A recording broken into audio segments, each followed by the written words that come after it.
आज मैं 5 पैसा कैपिटल के स्टॉक के प्राइस एक्शन के बारे में डिस्कस करूंगा। वीडियो शुरू करने से पहले मैं डिस्क्लेमर देना चाहूंगा कि मैं सेबी रजिस्टर्ड नहीं हूं। ये वीडियो मैं सिर्फ एजुकेशनल पर्पस के लिए बना रहा हूं।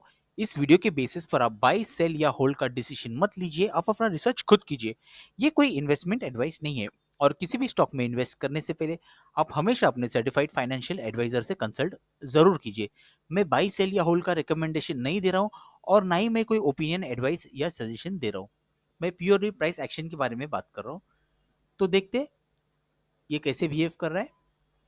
देखिए स्टॉक, मैंने डेली टाइम फ्रेम का चार्ट खोला हुआ है। सबसे पहले मैं एक हॉरिजॉन्टल लाइन बना देता हूँ इसका स्टॉक के लिए। यहाँ से ये मैंने कनेक्ट कर दिया इसे।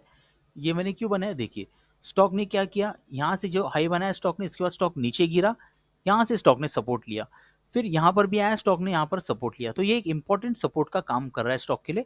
यहाँ पे भी आया स्टॉक ने सपोर्ट लिया, सपोर्ट लेने के बाद स्टॉक यहाँ पर दोबारा नीचे नहीं आया। देखिए उसके बाद स्टॉक ने यहाँ से सपोर्ट लेना चालू कर दिया। ये एक सपोर्ट का काम करने लगा स्टॉक के लिए। स्टॉक यहाँ पर सपोर्ट लिया और स्टॉक ऊपर की तरफ निकला है। ठीक है, तो स्टॉक ने देखिए क्या किया, यहाँ से ना स्टॉक ने ये गौर से देखिए, ये मैं दिखाऊंगा, ये ब्रेकआउट है लेकिन ब्रेकआउट के बाद भी एक रेजिस्टेंस दिख रहा है। तो ये रेजिस्टेंस कौन सा है ये भी हम देखेंगे। देखिए स्टॉक लेने से ज्यादा जरूरी ये होता है ये होता है। देखिए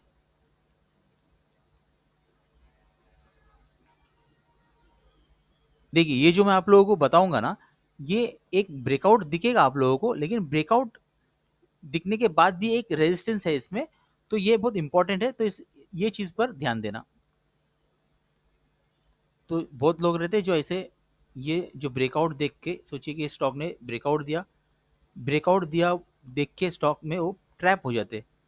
तो देखिए स्टॉक ये है, ये ब्रेकआउट तो दिख रहा है लेकिन कोई रेजिस्टेंस है क्या स्टॉक के लिए, ये देखना जरूरी है। यहाँ से ये देखिए स्टॉक के लिए ना, ये एक इंपॉर्टेंट रेजिस्टेंस का काम कर रहा है।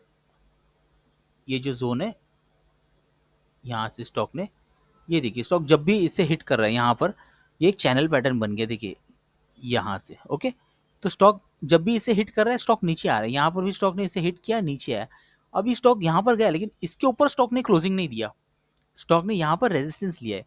ठीक है, तो ये हो सकता है कल यहाँ पर स्टॉक ये रेजिस्टेंस का ही काम करे स्टॉक के लिए, वॉल्यूम अच्छे है ठीक है, लेकिन ऐसे भी हो सकता है फिर ये ब्रेकआउट जो है, यहाँ से जो ब्रेकआउट है थोड़ा ऊपर जाके ये रेजिस्टेंस के लिए फेकआउट में कन्वर्ट हो जाए, फिर स्टॉक नीचे गिर सकता है। तो जब तक कोई क्लियर रास्ता नहीं दिखता है तो तब तक मैं वो स्टॉक को मैं प्रिफर नहीं करता हूँ।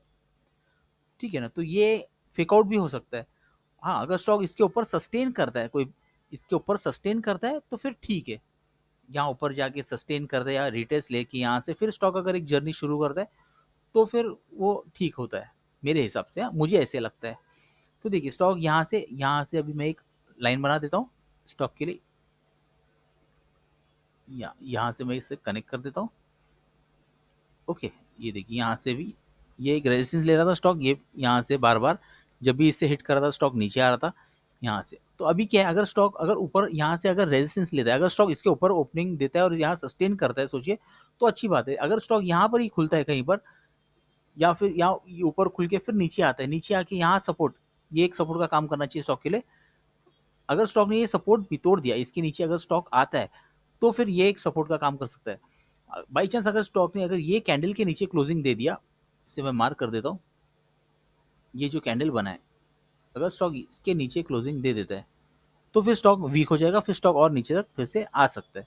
और अगर स्टॉक इसके ऊपर सस्टेन करता है, इसके ऊपर ओपनिंग देता है और इसके ऊपर यहाँ पर सस्टेन करता है, इसके ऊपर ये लाइन जो मैंने बनाया हॉरिजॉन्टल लाइन के ऊपर अगर सस्टेन करता है तो फिर आने वाले टाइम में स्टॉक के लिए जो रेजिस्टेंस का काम एक ये कर सकता है, यहाँ तक स्टॉक जा सकता है। ओके, इससे पहले कोई रेजिस्टेंस है क्या ये देखते, नियरेस्ट जो है रेजिस्टेंस है ये एक हो सकता है यहाँ तक, क्योंकि स्टॉक यहाँ से नीचे गिरा है तो ये एक रेजिस्टेंस का काम कर सकता है। और अगर स्टॉक इसके ऊपर सस्टेन करके इसे भी ब्रेक करके यहाँ पर सस्टेन करता है स्टॉक, तो फिर आने वाले टाइम में ये एक रेजिस्टेंस का काम कर सकता है स्टॉक के लिए, स्टॉक यहाँ तक भी जा सकता है। ठीक है ना, तो जो मुझे दिख रहा था ये मैंने आप लोगों के साथ में डिस्कस किया। मैं कोई बाई सेल या होल्ड का रिकमेंडेशन नहीं दे रहा हूँ, आप अपना रिसर्च खुद कीजिए। तो इसके अलावा कोई मैं देखता हूँ कोई है क्या यहाँ पर, कोई हिडन लाइन वगैरह दिख रहा है क्या, ये देखने दो यहाँ से। ओके, यहाँ पर भी एक सपोर्ट है, अगर स्टॉक नीचे भी आता है बाई चांस तो ये एक सपोर्ट का काम करना चाहिए स्टॉक के लिए, ये वाला, क्योंकि स्टॉक यहाँ से रेजिस्टेंस ले रहा था, तो ये भी एक सपोर्ट का काम कर सकता है स्टॉक के लिए। स्टॉक यहाँ पर सपोर्ट ले सकता है, अगर ये स्टॉक ने सपोर्ट तोड़ दिया फिर स्टॉक यहाँ तक, जैसे ऑलरेडी मैंने बता दिया, यहाँ तक आ सकता है। और ये एक इंपॉर्टेंट फिर ये लाइन है, अगर यहाँ पर इसके नीचे स्टॉक ने क्लोजिंग दिया फिर हो सकता है स्टॉक वीक हो जाएगा और स्टॉक और नीचे तक आ सकता है, चांसेस है फिर आने के। कोई 100% मैं गारंटी नहीं दे रहा हूँ कि स्टॉक नीचे ही आएगा, जो मुझे दिख रहा है चार्ट के हिसाब से मैं आप लोगों के साथ में डिस्कस कर रहा हूँ ये प्राइस एक्शन के बारे में। तो आज के लिए ये स्टॉक के लिए इतना ही, मिलते हैं मेरे नेक्स्ट वीडियो में, तब तक के लिए गुड बाय।